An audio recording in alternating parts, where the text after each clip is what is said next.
Bonjour chers téléspectateurs, bienvenue sur le plateau de l'émission Face à Face. Le Congo-Brazzaville vit au rythme des exactions post-référendum. Comment se présente l'avenir de ce beau pays d'Afrique équatoriale? Pour nous éclairer, Modeste Boukadia, président du Cercle des démocrates et républicains congolais. Bonjour et bienvenue. Merci d'avoir accepté notre invitation, Modeste Boukadia. Bonjour monsieur. Oui. Qui est Modeste Boukadia?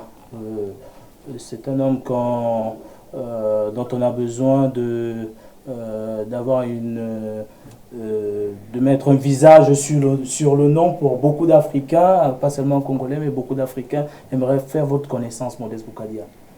Écoutez, la question aurait pu être demandée aux Congolais, mais puisque je me trouve ici, elle aurait pu aussi être posée aux partenaires. Je suis congolais, j'ai passé un certain nombre d'années en Europe, je crois que 33 ans, mais aujourd'hui je suis plus au Congo. Ce sont certaines circonstances qui m'ont amené à revenir en France, parce que les gens ne voulaient pas que je reste au Congo. Mais j'ai toujours dit que quand je venais en Europe, en Occident, c'était pour ne pas faire comme les autres. Quand on veut gérer les affaires publiques pour l'intérêt général, il faut savoir préparer ces échéances-là. Et que au Congo, nous avons, comme en Afrique, nous avons des intelligences, mais il faut aussi s'associer les intelligences extérieures. C'est la raison pour laquelle je viens souvent en Occident rencontrer les partenaires qui sont passés par là où le Congo est passé. C'est la raison pour laquelle le Modeste Boukadia que vous voyez en face de vous, c'est celui qui trace l'avenir, celui qui veut donner... Modeste Boukadia, une bonne classe classe politique congolaise vous présente souvent comme le grand architecte de la partition du Congo. Est-ce que vous n'avez pas peur de rentrer dans l'histoire par la petite porte? Non, ça c'est vite dit. Vous savez, quand un Congo est en danger, quand un peuple est en danger, il faut bien que des voix se lèvent. Quand la France, à un moment donné, a été sujet à de la violence, le général de Gaulle est sorti de la France. Il est allé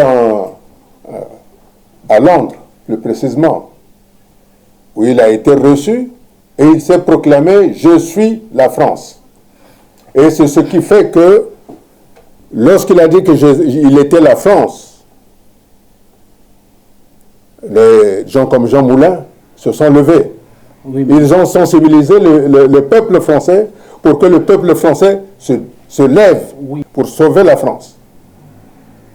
Aujourd'hui, le Congo, dont je vais tracer l'avenir, est en proie à des divisions. Aujourd'hui, aucun Congolais ne peut dire qu'il est uni, puisque chacun sait qu'il y a des Congos, il y a des Vili, il y a des Mboshi, il y a des Tsangi, il y a des Kouyou. Ça veut dire qu'il n'y a pas d'unité. S'il y avait l'unité, on ne parlerait pas en ce terme-là. Et moi, je veux, dans ma vision que je présente au Congo, repartir à la base, c'est-à-dire le Congo un et indivisible. Mais pour repartir à la base, je me suis habillé de la légitimité populaire que le peuple Congo tout entier me confère. Voilà, c'est pour ça que je dis que le général de Gaulle, depuis Londres, il a dit qu'il fallait que le peuple français se lève pour ne pas se soumettre aux nazis. Et moi je dis ceci, le peuple congolais, que ce soit du sud ou du nord, qui n'accepte pas le diktat de l'actuel pouvoir, se lève et s'associe à l'œuvre de la reconstruction nationale par le biais de l'unité nationale. Voilà ce que je dis. Vous faites bien de rappeler, n'est-ce pas, ici, à notre bon souvenir, la prise de position du général de Gaulle. Mais en cette occurrence, le général de Gaulle n'avait jamais demandé la séparation du Nord-Pas-de-Calais et de la France, ou encore moins de Nice. Et pour la simple raison, en France, toutes les administrations françaises n'étaient pas gangrénées par 98% des Valois. Restons sur la question de la partition qui c'est pour vous dire, qui est très intéressante. Non, monsieur, je vous dis ceci. Pourquoi je suis arrivé à la partition? Qui n'est pas un caprice. La partition n'est pas là pour régler le problème de Denis Sassou pour l'envoyer, pour le faire chasser du pouvoir. La partition est là pour régler le problème de fond qui existe depuis 1958, plus précisément l'après-midi du 28 novembre 1958, où on nous a créé une république une et indivisible qui n'existe pas. Moi, je reviens, comme on l'a dit, quand on se perd en chemin, on revient à l'origine. L'origine, c'est l'après-midi du 28 novembre 1958, quand le vice-président Jacques Opango a claqué la porte. Donc aujourd'hui, moi je dis ceci. Puisque jusqu'à présent, nous n'avons pas été capables de nous unir. Réunissons-nous en revenant au point de départ. J'ai l'État du Sud Congo, l'État des jurés qui siège aux Nations Unies. J'appelle, si au nord du Congo, il y a des ressortissants qui veulent vivre ensemble avec le reste du pays, je les appelle pour créer l'Union nationale. À partir de l'Union nationale, nous allons créer l'unité nationale. Et c'est cette unité nationale-là qui doit bâtir la République du Congo une et indivisible. Oui, Modeste Boukadia, la partition nous intéresse au plus haut point. Mais sur quelle stratégie repose justement cette partition, ce projet de création de l'État du Congo du Sud, Modeste Boukadia? Quelle stratégie? Mais la stratégie n'est pas de chasser Sassou. Sassou, il est du passé. La stratégie, c'est de regarder devant. La stratégie, c'est donner aux Congolais la possibilité de se vêtir, de s'alimenter et d'avoir des formations. Voilà ce qui manque au Congo aujourd'hui. Aujourd'hui, au Congo, on constate qu'il y a le Congo des riches, des nantis, de ceux qui ont braqué le Congo. Et le Congo des laissés pour compte. Moi, je suis de ceux du Congo laissés pour compte. C'est pour ça que je dis, puisque vous voulez faire un Congo des nantis, restez entre vous. Moi, je fais le Congo des laissés pour compte. Voilà. Donc, il n'y a pas de stratégie. Et en plus, l'avantage, c'est qu'aujourd'hui, je suis le seul à incarner celui qui est capable d'empêcher toute chasse aux sorcières. Je suis capable de celui qui peut tourner la page du passé en montrant la voie de demain. Voilà. Vous comptez créer l'État du Congo du Sud grâce à un référendum non, de non, détermination? Non, je ne compte pas créer. C'est un État de fait. C'est l'État de fait. Les Nations Unies ont donné leur avis. Ce n'est pas moi qui le dis. D'ailleurs, j'étais fortement, agréablement surpris de constater que les Nations Unies ont répondu favorablement au référendum d'autodétermination d'après les journaux du Congo. Les Nations Unies, vous savez très bien qu'il y a eu des drames au Congo. 750 000 personnes disparues du Sud-Congo parce qu'ils étaient Congo. 350, soi-disant, disparus du beach, qui n'ont jamais été disparus du beach. Ils sont dans des conteneurs. Donc, avec les satellites, on peut déterminer où ils sont. D'autres ont été jetés dans des fosses, vivants, aspergés d'essence et brûlés. Vous savez que ces 350 qu'on appelle disparus du beach, ils étaient sous la responsabilité du HCR, c'est-à-dire un groupe des Nations Unies. Aujourd'hui, les Nations Unies ont conscience que s'ils ne font rien, nous risquons d'avoir une situation très grave au Congo. Modeste Boukadia, vous êtes en face d'un dictateur sanguinaire, d'un dictateur fou, d'un guerrier, Modeste Bokadia, est-ce que sa réaction n'est pas à craindre? Je suis un démocrate, monsieur. Je suis un démocrate. Tout le monde ici, tous les téléspectateurs qui nous écoutent, savent bien quel est le comportement de Sassou et quelle peut être sa réaction. Monsieur, je ne veux pas rentrer dans ce débat-là. 750 000 morts, le moment venu, nous mettrons les stèles pour que chacun se souvienne. Nous allons créer le monument à nos morts pour leur rendre hommage. Aujourd'hui, oui, par rapport à votre question, moi je ne me place pas dans cette perspective-là. Si on regarde Denis Sassou, vu son âge, est-il capable encore aujourd'hui de courir? Mais je ne me mets pas dans cette situation-là. La dernière fois, quand nous avons confronté le point de vue avec le ministre Olivier Stym, qui veut absolument qu'il y ait la paix, j'ai dit que j'étais un homme de paix. Et je reste dans cette perspective. Et j'espère que pour Denis, vu son âge, il doit penser plus tard à recevoir chez lui ses petits-enfants et ses arrière-petits-enfants. Voilà. Et aujourd'hui, je n'ose pas dire que, comme on dit dans notre culture, le sommeil d'un criquet, il n'y a qu'un autre criquet qui peut l'appréhender. Modeste Bokadia, on note les velléités expansionnistes, n'est-ce pas, des opposants congolais.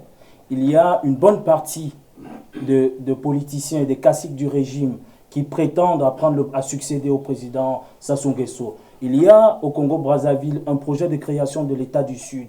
Est-ce que vous ne pensez pas qu'il y a là tous les ingrédients d'une future guerre civile au Congo-Brazzaville? Je redis ceci, il n'y a pas de projet de création de l'État du Sud du Congo, c'est un État de fait.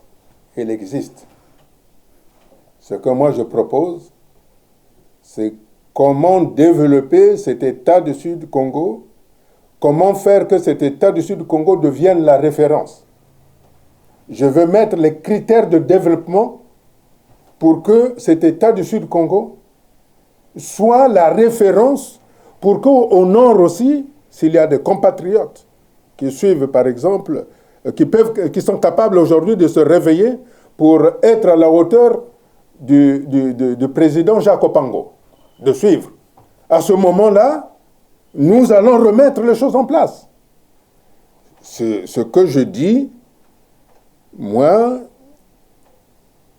concernant l'État du Sud du Congo, c'est lancer la perspective de ne pas faire révéler les Congolais du Sud, mais leur permettre de réaliser leurs rêves, qui se basent sur 3 grands projets, comme je l'ai déjà dit, au Congo, que ce soit lors du meeting mémorial de Pointe-Noire ou de Brazzaville, qui se repasse sur 3 grands projets.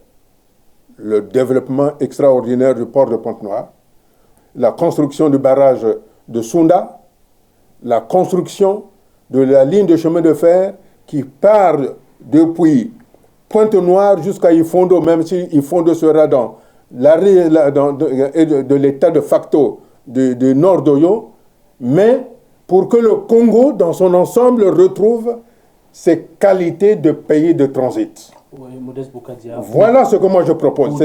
C'est ça, je crois, ce que les Congolais attendent. Les Congolais aujourd'hui ne veulent plus des dissensions inutiles. Oui, justement pour terminer. Les guerres ou les volontés expansionnistes, les velléités de guerre qui sont du PCT, ça n'intéresse plus personne. Absolument. Pour ça n'intéresse plus personne. Sur la thématique et moi, je ne veux pas rester, je ne veux pas que vous m'amenez sur ce terrain-là. Absolument. Mais on est aussi en droit de se poser la question aujourd'hui. Est-ce que le projet de création de l'État du Congo du Sud ne va pas justifier les futures exactions et les futurs assassinats du président Sassou, qui n'est pas à son premier projet? Je redis ceci. Ce n'est pas un projet création de l'État du Sud-Congo. Il faut qu'on s'entende. L'État du Sud-Congo, c'est un État de fait qui existe. C'est un État, aujourd'hui, la République une et indivisible qu'on appelle, qui siège aux Nations Unies, c'est la République du Sud-Congo de jurés qui siège aux Nations Unies, qui a été validée par la signature des députés du parti du président Youlou, c'est-à-dire l'UDDA, et du président Kekungagot, le PPC. Cette république-là, signée, validée le matin avec la signature du MSA, du président Jacob Pango, les députés du président Jacob Pango ne voulant pas donner la présidence au président Youlou, ils se sont retirés de la République. Il faut qu'on s'entende bien là-dessus. L'après-midi du 28 novembre 1958, les députés de l'UDDA, du PPC, ont validé la création de la République une et indivisible qui est de jurés, qui siège aux Nations Unies, qui n'est autre que l'État du Sud-Congo. C'est le général de Gaulle qui a dit au président Youlou, en prenant la main du président Jacob Pango, en la mettant dans la main du président Youlou, en disant faites la même république avec le Nord pour que la partie nord qui va à partir de la Léfini n'aille pas avec Barthélemy Boganda du Centrafrique. C'est pour cela que la République actuelle qui siège aux Nations Unies, qui a signé le document, part de la rive droite de la Léfini jusqu'à l'océan. Ça veut dire que Brazzaville étant dans le pôle, ceux qui sont à Kintélé sont dans le pôle, ils ne sont pas dans le nord. Donc il vaut mieux qu'on s'entende. C'est pour ça que je ne veux pas qu'on nous ramène dans des discussions de ceci ou de cela. Modeste Bokadia, la différence entre l'homme politique et l'homme d'État est la suivante. Le premier pense à la prochaine élection, le second à la prochaine génération, selon James Clark. Quelle est votre grille de lecture? Et dans quel portrait est-ce que vous vous reconnaissez, Modeste Bokadia? Vous savez, je suis aussi homme politique, donc je pense aux échéances. Mais je ne pense pas aux échéances pour le plaisir de penser aux échéances. Mais je préfère plutôt être homme d'État, comme je le disais, pour laisser les Congolais et l'Afrique. Parce que mon ambition, c'est de permettre à toutes les intelligences africaines de venir au Congo, de montrer qu'ils sont capables de travailler, faire comme ont fait les États-Unis d'Amérique, qui se sont constitués parce qu'ils avaient appelé toutes les intelligences extérieures. Moi, j'appelle les intelligences africaines, les meilleures, de venir. L'État du Sud-Congo, dans sa souveraineté d'État, mettra en place toutes ces dispositions de telle sorte que ces intelligences-là puissent être utilisées comme les intelligences congolaises qui sont dans la diaspora. C'est dans ce sens-là que je préfère être homme d'État en permettant aux Africains, aux Congolais, de faire réaliser leurs rêves. On l'aura compris. La Guinée-Conakry refuse de payer les 25 milliards de francs CFA qu'elle doit à l'État du Congo. Qu'est-ce que cela vous inspire, Modeste Bokadia? Vous savez, il y a des conventions internationales. Donc, entre la Guinée-Conakry et le gouvernement de Denis Sassou, ils doivent s'entendre. Ils ont négocié ça dans le cadre des conventions internationales. Donc, ils ne rentrent pas là-dedans. Le commandant Ibara Nyanga-Jean, commandant en chef de l'académie militaire de Djiri, promet d'exterminer tous ses collègues du Sud. Oui. Officiellement. Je ne veux pas rentrer là-dedans. Moi, je propose aux Congolais de tourner la page des débats inutiles, de supputations. Ils vont exterminer ceci, ils vont exterminer cela. C'est une déclaration grave de la part d'un officier d'État qui, comme ça, déclare qu'il exterminera tous ses collègues sudistes. Et il y a là, ça donne quand même à réfléchir. moi je propose l'État du Sud-Congo. C'est dans cette perspective-là que je vais rentrer bientôt. Je vais rentrer bientôt pour installer les instruments indispensables de l'État du Sud-Congo. Et je ne pense pas qu'en tant qu'État du Sud-Congo, qui respecte le droit, donc tout le monde va respecter le droit. Donc cette déclaration tapageuse pour qu'on le regarde, ça n'intéresse personne. La COP 21 est selon vous un succès, Modeste Boukadia? La COP 21 a eu lieu et elle a le mérite d'avoir existé. En ce qui nous concerne, je sais que au nord du Congo, il y a eu plusieurs manquements qui ont été relevés au niveau de la COP. Dans ma vision de moderniser le Congo, nous allons tenir compte des techniques modernes. J'ai dit même au sortir de la COP où j'étais invité, j'ai dit qu'il faut cesser avec la construction, la mise en place des entreprises à la papa, c'est-à-dire de l'ère de l'industrialisation. Nous sommes aujourd'hui dans un monde moderne qui a les techniques qui vont avec, qui respecte l'environnement. Donc avec les partenaires avec lesquels je discute, c'est dans ces conditions-là que nous allons mettre les nouvelles industries qui tiennent compte des réalités actuelles par rapport à l'environnement. Si je vous ai bien compris, la COP 21, selon vous, n'a pas été un succès? Non, il a le mérite d'avoir été. Mais vous savez, ce n'est pas facile de mettre ensemble plusieurs États ayant des soucis tout à fait différents. Mon souci à moi, pour le Sud-Congo, peut-être pour le Nord, s'il y a des compatriotes du Nord qui sont capables de vivre, le vivre ensemble avec le Sud-Congo, c'est de donner à manger, de vêtir, de donner de l'instruction, l'éducation, et puis, ce que je vous ai dit, réaliser les 3 grands travaux auxquels vont être associés les industries annexes pour que les Congolais réalisent leurs rêves et qu'ils deviennent moins envieux des autres.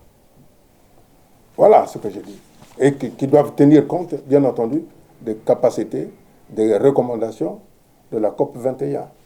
Mais nous n'en sommes pas encore là. Pour l'instant, ma population manque de tout. Ma population a été meurtrie. Donc il faut que cette population-là s'y retrouve.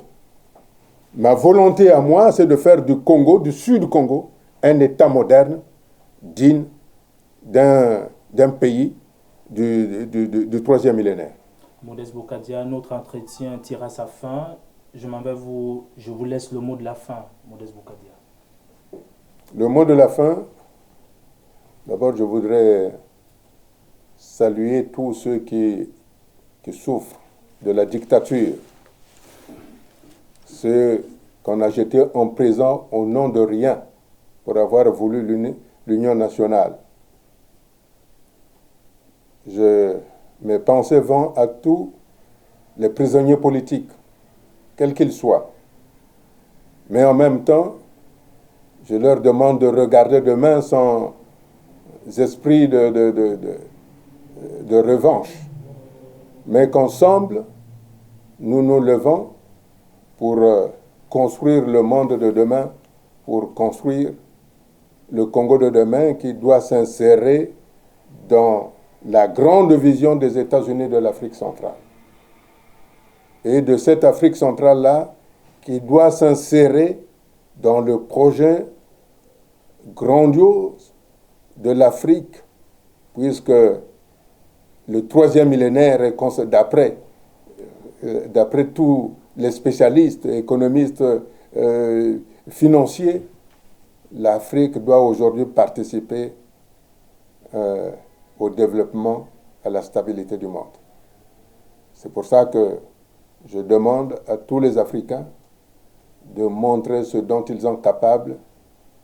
Je demande à tous les Africains qui sont venus en Europe, aux diasporas africaines, d'apporter ces expériences à la maison, de rentrer à la maison, et avec ceux qui sont restés en Afrique, de montrer, d'apporter à l'Occident qui a la technologie, et nous, avec ce que nous avons, de faire de telle sorte que nous devenons les partenaires dont l'Occident a besoin, qui changera le futur de demain.